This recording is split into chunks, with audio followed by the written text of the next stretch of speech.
தயவுசெய்து சினிமாவையும் அரசியலையும் கலக்க வேணாம்னு நான் நினைக்கிறேன். ஜாதி கிடையாது சினிமாவில். என் பக்கத்து சீட்டில் உட்காந்துருக்க என்ன ஜாதி அப்படின்னு நான் உட்காருவேனா? இல்லை என்னை யாராவது நீ எந்த ஜாதி நான் அப்போ தான் உன் பக்கத்தில் உட்காரன்னு சொல்ல முடியுமா? சில டைரக்டர்ஸ் அந்த மாதிரி வர்றாங்க. தயவுசெய்து தவிர்த்தணும்னு தான் நான் சொல்கிறேன். சினிமாலையும் அரசியலையும் ஜாதியும் கலக்காதீங்க.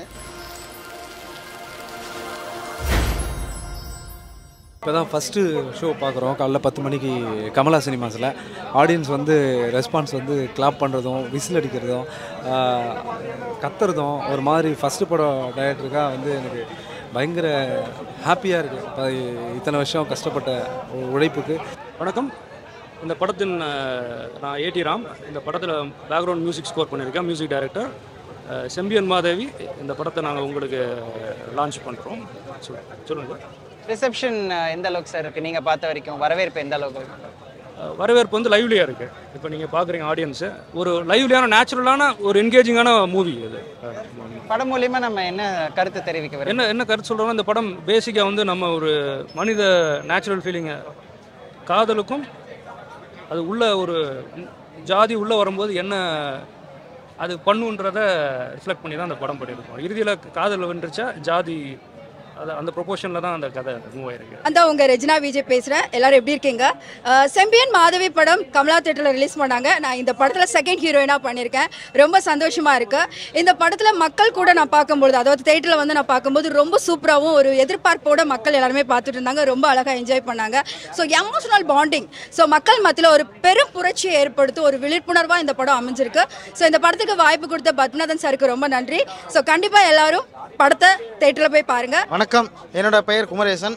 இந்த படத்தில் நான் தான் செகண்ட் லீடாக பண்ணியிருக்கேன். படம் நல்லா வந்திருக்கு. தேட்டரில் வந்து எல்லாமே பாருங்கள். நீங்கள் செம்பியன் மாதவின்றன நிறைய விஷயங்கள் உங்களுக்கு தேவணும். நீங்கள் உள்ளே வந்து பார்த்தீங்கன்னா கண்டிப்பாக இதில் என்ன இருக்குது, என்ன மெசேஜ் சொல்லியிருக்காங்க அப்படின்னு உங்களுக்கு தெளிவாக புரியும். எல்லாருக்கும் வணக்கம். நடிகர் கராத்தே ராஜா பேசுகிறேன். செம்பியன் மாதேவி நான் மூவி பார்த்தேன். ரொம்ப நல்லாயிருக்கு. ரொம்ப வித்தியாசமாக சொல்லியிருக்காங்க. லவ் ஸ்டோரி ரொம்ப நல்லாயிருக்கு. படம் எனக்கு பிடிச்சிருக்கு.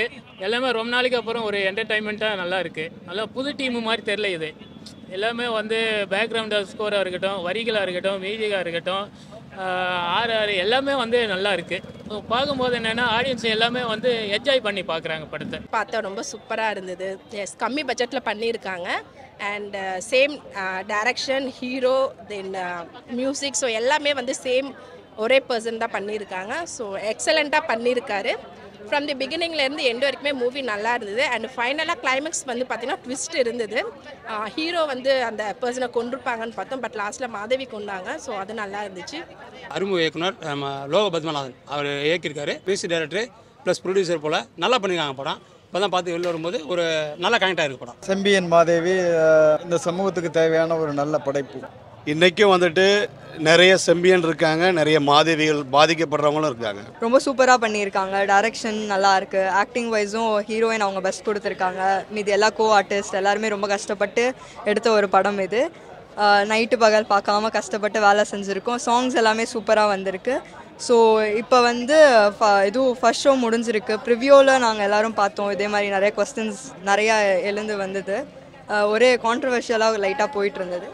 இப்போது வந்து ஆடியன்ஸ் கூட பார்த்தது கொஞ்சம் சந்தோஷமாக இருந்தது. ஒரே விசில் சவுண்டு அந்த மாதிரி எல்லாமே சந்தோஷமாக போயிட்டு இருந்தது. எல்லோரும் வந்து கண்டிப்பாக பார்க்க வேண்டிய ஒரு படம். மறக்காமல் வந்து பாருங்கள். உங்களுக்கு ரிலேட் ஆகும்னு நாங்கள் நம்புகிறோம். ஒரு நடந்துகிட்டு இருக்கக்கூடிய ஒரு சமூக அவலத்தை தான் அவங்க வந்து கதையாக எடுத்திருக்காங்க. படம் ஆரம்பிக்கும் போது ஒரு விதமாக போகுது. ஆனால் கிளைமேக்ஸ் வந்துட்டு எதிர்பார்க்காத கிளைமேக்ஸ். எல்லாருமே வந்துட்டு இதை உணர்ந்துக்கணும். அவசியம் எல்லோரும் வந்து திரையரங்கத்தில் பார்க்கக்கூடிய வகையில் நல்ல கதை, நல்ல முயற்சி. செம்பியன் கிராமத்தில் ஒரு ஃபுல்லாக ஜாதி வன்கொடுமைகள் அதை வந்து ஃபுல்லாக சமூகத்தை பற்றி அதை ஃபுல்லாக மையப்படுத்தி பண்ணியிருக்காங்க. உண்மையிலே படம் வந்து சிறப்பாக பண்ணியிருக்காங்க, நல்லா பண்ணியிருக்காங்க. எல்லோரும் வந்து பார்த்திங்கன்னா ஃபுல்லாக புதுமுகமாக இருந்தாலும் ஆனால் ஃபுல்லாக அருமையாக நடிச்சிருக்காங்க. அந்த ஃபுல்லாக நடிப்பு ரொம்ப பிடிச்சிருக்கு. படம் பார்த்தேன், நல்லா இருந்துச்சு படம். மியூசிக், டைரக்ஷன், ஹீரோ எல்லாமே ஒருத்தரே பண்ணியிருக்காரு. லோக பத்மநாதன் சார் நல்லா பண்ணியிருக்காங்க. இவ்வளோ இது எடுத்து பண்ணியிருக்காங்க. கிளம்ஸ் ஆகுமோன்னு பார்த்தோம். ஆனால் ஃபஸ்ட்டு படம் மாதிரி இல்லை, எல்லாமே நல்லா வந்திருக்கு, சூப்பராக வந்திருக்கு. செம்பியன் மாதவி வழக்கமான ஸ்டோரி, ரொம்ப பழசான ஸ்டோரி. ஆனால் கிளைமேக்ஸில் அவங்க பண்ணது வந்து வழக்கத்துக்கு மாறாக பண்ணியிருக்காங்க. இது வந்து ஒரு தடவை பார்க்கல ஃபேமிலியோட. ஹீரோ புது பையன், அவரே வந்து டைரக்ஷன் பண்ணியிருக்காப்புல, அவரே மியூசிக்கும் பண்ணியிருக்காப்புல, அவரே ப்ரொடியூசர் பண்ணியிருக்காப்புல. இது பெரிய கட்ஸ் வேணும். வில்லேஜ் நேட்டிவிட்டியை அப்படியே கொண்டு வந்திருக்காங்க. நம்மளுக்கு தெரிஞ்சவங்க சொல்லும் போது அந்த ஜெய்பி மொசக்குட்டி பண்ணுறாரு, அவருடைய போர்ஷன் கொஞ்சம் நல்லா இருக்குது. மற்ற எல்லா புதுமுகமாக இருந்தாலும் அந்த அளவுக்கு தெரியல, ரொம்ப எல்லாம் ஆப்டாக பண்ணியிருக்காங்க. படம் ஒரு தடவை பார்க்கலாம், கண்டிப்பாக போர் அடிக்கும், கொஞ்சம் போர் அடிக்கும்.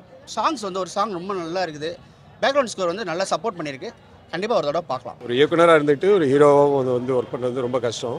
ஏன்னா அந்த பாட்டை வந்து ஒருத்தவங்க சரியாக கவனிக்கணும் இல்லையா, அதையும் நல்லா மெயின்டைன் பண்ணியிருக்காங்க. ரொம்ப நல்லா இருக்கு. எல்லாருமே வந்து நல்லா அவங்களுடைய வேலைகளை, அவங்களோட நடிப்பை ரொம்ப நல்லா பண்ணியிருக்காங்க. படம் நல்லா இருக்கு. ஃபர்ஸ்ட் ஹாஃப்ல இருந்து செகண்ட் ஹாஃப் வரைக்கும் நீங்கள் பார்க்குற வரைக்கும் பார்த்தீங்கன்னா நீங்கள் பார்க்கும்போது புரியும் உங்களுக்கு என்னன்றது. இந்த படத்தில் 5 பாட்டு பார்த்தோம், 5மே நல்லா வந்திருக்கு. ஒரு இளையராஜா டியூன் கேட்ட மாதிரி ஒரு சந்தோஷம். பார்த்துட்டு வெளில வரும்போது அந்த பாட்டு வந்து மனசு நிற்கிது. அதே மாதிரி இசை பாடல்கள் எல்லாமே அருமையாக இருக்குது. அப்படியே ஃபுல்லாக நேச்சுரலாக இருக்குது. இப்போ அதாவது ஒரு கிராமத்தில் எப்படி இருக்குமோ அது அப்படியே அவங்களோட ஃபுல்லாக வாழ்கிற மாதிரி தான் இருக்குது இந்த படம் பார்க்கும்போது. சேம் தாங்க, ஜாதியை ஒழிக்கணும்னு நினச்சி படத்தை எடுத்திருக்காங்க. பட் ஜாதி வந்து இப்போ கொஞ்சம் கொஞ்சமாக குறைஞ்சிட்டு இருக்குது பிஃபோராக கம்பேர் பண்ணும்போது இப்போ. பட் இது கம்ப்ளீட்டாக ஒழியணும்னா நெக்ஸ்ட் ஜென்ரேஷன் கண்டிப்பாக ஒழியும். இன்னமும் வில்லேஜ் சைடில் இந்த மாதிரி விஷயங்கள்லாம் நடந்துட்டு தான் இருக்குது. ஸோ அது மாறணும், மாறத்துக்காக தான் இந்த மாதிரி ஒரு படங்கள்லாம் கொண்டு வராங்க. ஸோ கண்டிப்பாக மாறும். ஓவரால் ஹோல் டீமே வந்து நல்லா பண்ணியிருக்காங்க. ஸோ ரொம்ப சூப்பராக பண்ணியிருக்காங்க. All the best whole team. ரொம்ப வில்லேஜாக இல்லாமல் நார்மல் இப்போ யதார்த்தமான கதையாக தான் இருக்குது. பாட்டு 5 பாட்டு இருக்குது, 5 பாட்டும் நல்லா இருக்குது. பாடல் எழுதியிருக்காங்க, நல்லா எழுதியிருக்காங்க. பாட்டு பாடியிருக்காரு, நல்லா வந்திருக்கு. கதையில் என்ன சொல்ல வராங்கன்னா காஸ்டிசம் பார்க்காதீங்கன்றத தான் சொல்கிறாங்க. படத்தில் வந்துட்டு இந்த ஆணவ கொலை பற்றிலாம் கூட சொல்லியிருக்காங்கன்னு சொல்கிறாங்களே, இந்த ஜாதி பற்றி, அது எப்படி எந்த அளவுக்கு பேசப்பட்டிருக்கு படத்தில்? இல்லை, இது வந்து சாதிய மோதலோட சேர்ந்த காதல் தான். ஆனால் வந்து இந்த சமூகத்தையும் ஏற்றியோ இறக்கியோ பேசுகிறேன். நல்லா வந்திருக்கு படம். இது வந்து சாதி ரிலேட்டட் படம்ன்றது உங்களுக்கு தெரிஞ்சிருக்கும். அது வழக்கமான அந்த மாதிரி படங்கள் மாதிரி தான் ஏதாவது வேறுபட்டு இருக்கா? இது கொஞ்சம் டிஃப்ரெண்டாக தான் இருக்கு. ஆனால் இவங்க என்ன சொல்லியிருக்காங்கன்னா இந்த ஃபுல்லாக ஜாதி வந்து ஃபுல்லாக மையப்படுத்தி அந்த இது ஃபுல்லாக செம்பியன் அந்த ஒரு ஃபுல்லாக கிராமத்தை வச்சு சொல்லியிருக்காங்க. ஆனால் இது போல் வந்து பல கிராமங்களில் பல நார்த்து சைட்லலாம் இருக்குது. ஜாதி எதுக்கிற மாதிரி தான் இருக்குது. நல்லா இருக்கு படம், சூப்பராக இருக்குது. படத்தில் மைனஸ்னால் நீங்கள் எதை சொல்லுவீங்க? மைனஸ்னா கொலை பண்ணுறது உண்மையில மைனஸ் தான் சொல்ல முடியும். படத்தில் மைனஸ்ன்னு பார்க்கும்போது எப்போவுமே சாதியை பற்றியே பேசி படம் இருக்காங்க. அதை கொஞ்சம் மாற்றணும் தமிழ் சினிமாவில். ஜாதி பற்றி பேசியிருக்காங்க அப்படின்றாங்க, ஆனால் ஜாதி பற்றி இதில் இருக்கிற மாதிரி தெரில. கீழ் ஜாதி பேதி எல்லாம் தமிழ்நாட்டில் இருக்கிறது தான். இது ஓவரலாக இருக்கிற அந்த பிரச்சனைகள் இருக்க தான் செய்யுது. அதில் ஒன்றும் தெரில. அந்த உணர்வு சொல்லியிருக்காங்க, இப்படி இருக்கு என்ற ஒரு உணர்வை இதில் எடுத்து காட்டியிருக்காங்க அந்த படத்தில். இல்லை, ஆரம்பிக்கும் போது சில படம் தொடங்கும் போது சில தொய்வுகள் இருக்குது. அந்த காதலில் வந்துட்டு ரொம்ப கிரிப் இல்லாமல் இருக்குது, யூஸ்வலாக போகிற மாதிரி தான் இருக்குது. கிளைமேக்ஸுக்கு இவங்க மெனக்கெட்ட அளவுக்கு வந்து ஆரம்பத்துலேருந்தே அவங்க மெனக்கெட்டு இருந்தாங்க அப்படின்னு சொன்னால் இந்த படம் இன்னும் வேறு மாதிரியான ஒரு இந்த படம் இப்போவே வந்து இது புது முயற்சி மாதிரி இல்லை. வழக்கமான ஜாதி படம் மாதிரி தான் இருக்குதா? இல்லை, வழக்கமான ஒரு ஜாதி படமாக இல்லை. இது வந்துட்டு தொடங்கும் போது ஒரு அந்த அளவுக்கு டெப்த் இல்லாமல் தான் ஒரு ஏதோ போகிற போக்கில் ஒரு விஷயமா அப்படிங்கிற மாதிரி தான் இருக்குது. இல்லை, இந்த படத்து மூலமாக இங்கே சமூகத்தை கட்டமைக்கப்பட்ட சாதிகள் வந்து எங்கேயுமே ஒழிய போகிறது கிடையாது. ஆனால் வந்து இந்த படம் வந்து ஒரு தாக்கத்தை உண்டாக்கும் அப்படின்னு நம்பிக்கை இருக்குது. சினிமா வேறு, ஜாதி வேறு, அரசியல் வேறு. அதை வந்து நம்ம மிக்ஸ் பண்ணவே கூடாது. நம்மளுடைய என்னமோ தெரியல, பெரிய டேரக்டர்லாம் பண்ணும்போது நம்ம பார்க்காம இருக்க முடியல. நம்ம வந்து மலையாளத்தில் ஓடிடி படத்தை பார்க்குறோம், போஜ்புரி படத்தெல்லாம் பார்க்குறோம். இப்போ நம்ம மாரி செல்வராஜ் பண்ணுறாரு, நம்ம பாரஞ்சித் பண்ணுறாருன்றதை நம்ம வர்றோம். அவங்க ஸ்கிரிப்ட் மேலே அவங்க அந்த மாதிரி நம்பிக்கை வச்சுட்டு இருக்கும்போது நம்ம ஒன்றுமே செய்ய முடியாது. தயவுசெய்து சினிமாவையும் அரசியலையும் கலக்க வேணாம்னு நான் நினைக்கிறேன். ஜாதி கிடையாது சினிமாவில். என் பக்கத்து சீட்டில் உட்காந்துருக்க என்ன ஜாதி அப்படின்னு நான் உட்காருவேனா? இல்லை என்னை யாராவது நீ எந்த ஜாதி, நான் அப்போ தான் உன் பக்கத்தில் உட்காரன்னு சொல்ல முடியுமா? சினிமா அது கிடையாதுங்க. சினிமா என்ஜாய் பண்ணணும், லவ் பண்ணணும். சினிமாவை ரசிக்கிறவங்களுக்கு ஜாதி கண்டிப்பாக கிடையாது. சில டைரக்டர்ஸ் அந்த மாதிரி வர்றாங்க, தயவுசெய்து தவிர்த்தணும்னு தான் நான் சொல்கிறேன். சினிமாலையும் அரசியலையும் ஜாதியும் கலக்காதீங்க. ரொம்ப நல்ல விஷயங்கள்லாம் இருக்குது. நம்ம முன்னோர்கள் நிறைய சொல்லிட்டு போயிட்டாங்க. நம்ம கிட்டத்தட்ட 100 வருஷம் தமிழ் சினிமாவில் இருக்கோம். அவ்வளோ கதை இருக்குது. அதுலேருந்து உங்களால் இம்ப்ரெஸ் ஆகி ஏதோ ஒரு கதை எடுத்தாவே நீங்கள் கண்டிப்பாக ஹிட்டான படத்துலேயே நீங்கள் வேறு மாதிரி பண்ணி எடுத்து ஹிட்டான அட்லி பார்த்துருக்கோம். நம்ம ராஜாராணியை விட என்ன இருக்கும் இன்றைக்கி தமிழ் சினிமாவில் பேசப்படுற படம்? ஏன் நம்மளுக்கு அந்த கதை மௌனராகம் தெரியாதா? ஏன் அந்த படம் ஹிட் ஆச்சு? ஏன்னா நம்ம முன்னோர்கள் நிறைய சொல்லியிருக்காங்க. அதுலேருந்து எடுத்து பண்ணவே போதும். நீங்கள் புதுசாக ஜாதி இது எதுவுமே பேசாதீங்க. நல்லது தமிழ் சினிமாவுக்கு. இது போன்ற சினிமா செய்திகளை உடனுக்குடன் தெரிந்து கொள்ள உடனே நேட்டிவ் சினிஎக்ஸ் தமிழை சப்ஸ்கிரைப் செய்யுங்கள்.